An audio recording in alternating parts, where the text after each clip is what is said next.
విశాఖలో మరో ర్యాగింగ్ ఘటన కలకలం రేపుతోంది. దువ్వాడలోని ఇంజనీరింగ్ కాలేజీలో ర్యాగింగ్ భూతం పడగ విప్పింది. సీనియర్లు జూనియర్ల మధ్య ఘర్షణ జరిగింది. ఈ పంచాయతీ పోలీస్ స్టేషన్కు చేరింది. పోలీసులు పలువురు విద్యార్థులపై BNS 324 సెక్షన్ కింద కేసు నమోదు చేశారు.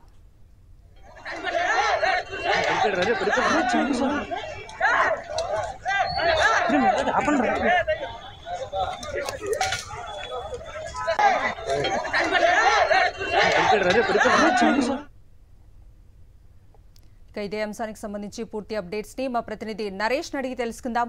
నరేష్, కవిత, ఉమ్మడి విశాఖ జిల్లాలో మరొక ర్యాగింగ్ భూతం ప్రస్తుతం హాజరు చేస్తుంది. ఈ ఘటనకు సంబంధించి ఎందుకంటే నిన్న పాడేరు జిల్లాలో దానికి సంబంధించి కూడా పూర్తిగా కూడా పాడేరులో అల్లూరి సీతారామరాజుకు సంబంధించి విద్యార్థులకు సంబంధించిన ర్యాగింగ్ ఘటన బయటకు వచ్చిన తర్వాత ఇప్పుడు మరొక ఘటన బయటకు వచ్చింది. విశాఖపట్నంలోని దువ్వాడ పోలీస్ స్టేషన్ పరిధిలో ఉన్న ఈ విజ్ఞాన్ ఇంజనీరింగ్ కళాశాలలో ఈ ర్యాగింగ్ అంశం బయటకు రావడం జరిగింది. అయితే ఏకంగా పోలీస్ స్టేషన్ మెట్లెక్కడం జరిగింది. అయితే ఈ ఘటనకు సంబంధించి ఇప్పటి వరకు పోలీసులు కేసు నమోదు చేశారు. అదేవిధంగా ఇంజనీరింగ్ కళాశాలకు సంబంధించిన ఒకరిపై ఒకరు దాడి చేసుకోవడం, అదేవిధంగా ర్యాగింగ్ ఘటనకు సంబంధించి కేసు నమోదు చేశామని BNS 24 సెక్షన్ కింద కేసు ఫైల్ చేశామని ఇప్పటి వరకు CCTV ఆధారంగా 7 విద్యార్థులను గుర్తించాలని కూడా తెలియజేశారు. అయితే ఘటనకు సంబంధించి పూర్తి స్థాయిలో దర్యాప్తు చేస్తామని చెప్తున్నారు. కానీ ఇప్పుడు విద్యాశాఖలో పూర్తిగా కూడా ఈ ర్యాగింగ్ అంశం బయటకు రావడం, అదేవిధంగా భారీ ఎత్తున కూడా ర్యాగింగ్ ఘటనలు చోటు చేసుకోవడంతో విద్యార్థుల తల్లిదండ్రులు భయభ్రాంతులకు గురవుతున్నారు.